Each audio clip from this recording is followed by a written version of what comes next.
Straight of Hormuz, সকাল 5:47, 12 December. USS পোর্টারে একটি American guided missile destroyer, 300 নাবিক, 70টি টমাহক মিসাইল, তারপর 6টি ইরানি হেলিকপ্টার দেখা গেল। রেভলিউশনারি গার্ড কমান্ডোরা দড়ি বেয়ে নিচে নামতে লাগলো, ডেকে অবতরণ করলো, আকাশপথে জাহাজে উঠে পড়ল। কয়েক মিনিটের মধ্যেই 50 জন সশস্ত্র ইরানি সেনা জাহাজের ভেতরে একটি আমেরিকান যুদ্ধজাহাজের নিয়ন্ত্রণ নেওয়ার চেষ্টা করছে। আধুনিক নৌ ইতিহাসে এটি ছিল সবচেয়ে দুঃসাহসিক জলদস্যুতার ঘটনা। কিন্তু তেহরান একটি ভয়াবহ ভুল করেছিল। ইউএসএস ব্যাটান, যেখানে 1200 মেরিন ও 20টি আক্রমণকারী হেলিকপ্টার ছিল, মাত্র 25 মাইল দূরে অবস্থান করছিল। পরবর্তী 42 মিনিটে যা ঘটেছিল তা 1988 সালের পর আমেরিকা ও ইরানের মধ্যে সবচেয়ে সহিংস নৌ সংঘর্ষে পরিণত হয়। এভাবেই ইরান একটি মার্কিন ডেস্ট্রয়ার ছিনতাই করার চেষ্টা করেছিল এবং এভাবেই নৌবাহিনী শক্তি প্রয়োগ করে সেটি পুনরুদ্ধার করেছিল। ইউএসএস পোর্টার তখন নিয়মিত টহলে ছিল একটি স্ট্যান্ডার্ড মিশনে। কিন্তু ভোর 4:30 ইরানি রেভলিউশনারি গার্ড কমান্ডাররা একটি সুযোগ দেখতে পেল। জাহাজ ডুবিয়ে দেওয়ার নয়, বরং সেটি দখল করার সুযোগ। একটি আমেরিকান ডেস্ট্রয়ার দখল করা, নাবিকদের জিম্মি করা, ওয়াশিংটনকে আলোচনায় বাধ্য করা। ভোর 5:15 বান্দার আব্বাস থেকে 6টি হেলিকপ্টার উড্ডয়ন করে এলিট আইআরজিসি কমান্ডোরা। তাদের নির্দেশ ছিল আমেরিকানরা প্রতিক্রিয়া দেখানোর আগেই জাহাজে উঠে নিয়ন্ত্রণ নেওয়া। ভোর 5:42 পোর্টারের রাডার সেগুলো শনাক্ত করে 6টি দ্রুতগতির লক্ষ্য এগিয়ে আসছে। Commander Sarah Mitchell combat alert জারি করেন। জেনারেল কোয়ার্টার্স, সবাই যুদ্ধ অবস্থানে। কিন্তু তখন ইরানিরা ঘোষণা করে, আমেরিকান যুদ্ধজাহাজ অবিলম্বে থামুন, নিরাপত্তা পরিদর্শনের জন্য বোর্ডিংয়ে প্রস্তুতি নিন। আন্তর্জাতিক জলসীমায় একটি মার্কিন ডেস্ট্রয়ারে তথাকথিত নিরাপত্তা পরিদর্শন।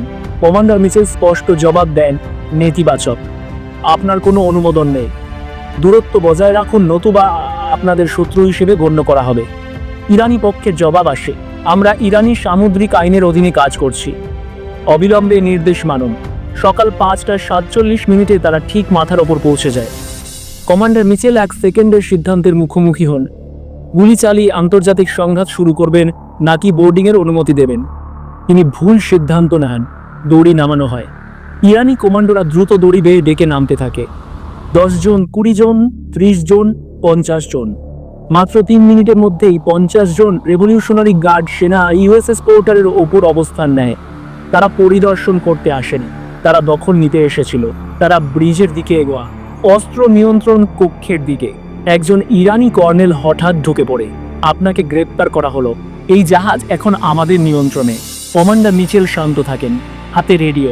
ইউএসএস ব্যাটান, এখানে পোর্টার, আমাদের জাহাজে ইরানি বাহিনী বোর্ড করেছে। 50 জনের বেশি সশস্ত্র শত্রু, তারা জাহাজ দখলের চেষ্টা করছে। অবিলম্বে সহায়তা প্রয়োজন। প্রতিক্রিয়া আসে সঙ্গে সঙ্গে। পোর্টার, এখানে ব্যাটান, 2 মিনিটের মধ্যে মেরিনরা রওনা দিচ্ছে, আপনি অবস্থান ধরে রাখুন, সহায়তা আসছে। সকাল 5:50 ইউএসএস ব্যাটান পূর্ণ যুদ্ধ প্রস্তুতিতে যায়। 5:52 12টি আক্রমণকারী হেলিকপ্টার আকাশে উঠে যায়, গানশিপ, শক্তিশালী ক্ষেপণাস্ত্র ও স্বয়ংক্রিয় কামান সহ। 5:54 8টি বিশেষ পরিবহন বিমান উড্ডয়ন করে, প্রতিটিতে 20 জন করে মেরিন রেইডার, মোট 160 জন মেরিন। 5:56 4টি স্টেলথ যুদ্ধ বিমান আকাশে ওঠে। দশকের মধ্যে পারস্য উপসাগরে এটিই ছিল সবচেয়ে বড় মার্কিন আকাশ যুদ্ধ মোতায়েন। পোর্টারের ডেকে তখন ইরানিরা নিয়ন্ত্রণ শক্ত করছে। নাবিকদের আটক করা হয়েছে, ইরানি পতাকা তোলা হচ্ছে। ইরানি কর্নেল আবার মিচেলের কাছে আসে, এই জাহাজ বান্দার আব্বাসে নিয়ে যাওয়া হবে, আপনার ক্রু সহযোগিতা করলে তাদের সঙ্গে ভালো আচরণ করা হবে। মিচেল রাডারের দিকে ইশারা করেন। 12টি হেলিকপ্টার, 8টি পরিবহন বিমান, 4টি যুদ্ধ বিমান, সবাই এই মুহূর্তে এখানে আসছে। কর্নেল, ওই মেরিনরা আলোচনায় আসছে না, তারা 3 মিনিট দূরে। তার মুখ ফ্যাকাশে হয়ে যায়। তিনি রেডিও তুলে ফার্সিতে চিৎকার করেন, কমান্ড, আমাদের আকাশ সহায়তা দরকার, আমেরিকান হেলিকপ্টার এগিয়ে আসছে। ইরানি কমান্ড থেকে উত্তর আসে, কোনো আকাশ সহায়তা পাওয়া যাবে না, অবিলম্বে সরে যান। তখন অনেক দেরি হয়ে গেছে। সকাল 6:02 12টি আক্রমণকারী হেলিকপ্টার পোর্টারের ওপর পৌঁছে যায়।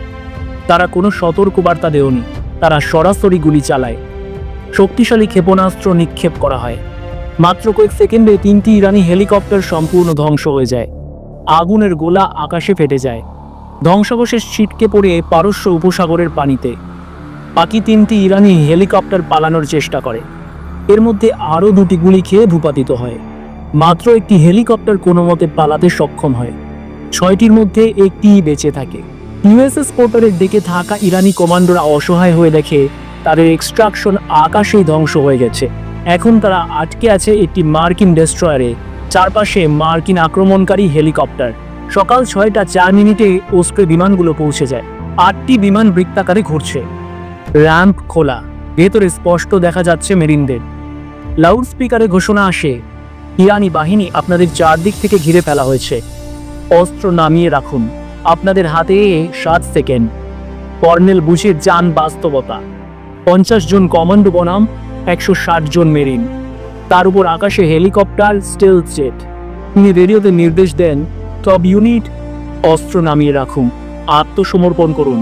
সকাল 6:06 ইরানি কমান্ডোরা ডেকের ওপর রাইফেল রেখে দেয়, হাত তোলে, কিন্তু কমান্ডার মিচেল এখানেই থামেননি।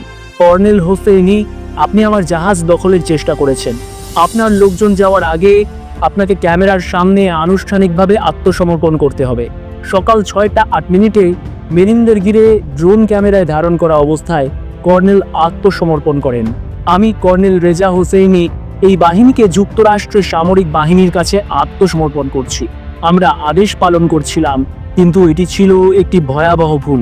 50 জন কমান্ডোকে জিপটাই দিয়ে বেঁধে ফেলা হয়, অস্ত্র কেড়ে নেওয়া হয়। সকাল 6:12 নেভি সিল দল জাহাজ সম্পূর্ণভাবে নিরাপদ ঘোষণা করে। সকাল 6:18 কমান্ডার মিচেল আবার আমেরিকান পতাকা উত্তোলন করেন। সকাল 6:29 বোর্ডিংয়ের ঠিক 42 মিনিট পর ইউএসএস পোর্টার পুরোপুরি আবার মার্কিন নিয়ন্ত্রণে। ফলাফল, 50 জন ইরানি বন্দী, 5টি হেলিকপ্টার ধ্বংস, মিশন সম্পন্ন। 5:47 ইরান ইউএসএস পোর্টারে বোর্ড করে। 50 জন কমান্ডো জাহাজ দখলের চেষ্টা করে। 6:29 42 মিনিট পর 5টি হেলিকপ্টার ধ্বংস, 50 জন বন্দী, জাহাজ পুনরুদ্ধার। আজও ইউএসএস পোর্টার নিয়মিত টহল দিচ্ছে। কমান্ডার মিচেল পেয়েছেন নেভি ক্রস। 50 জন কমান্ডো এখনো আটক, বিচার অপেক্ষায়। ইরান শিখে গেছে 1968 সালের পর কেন কেউ কোনো মার্কিন যুদ্ধজাহাজ হাইজ্যাক করতে পারেনি।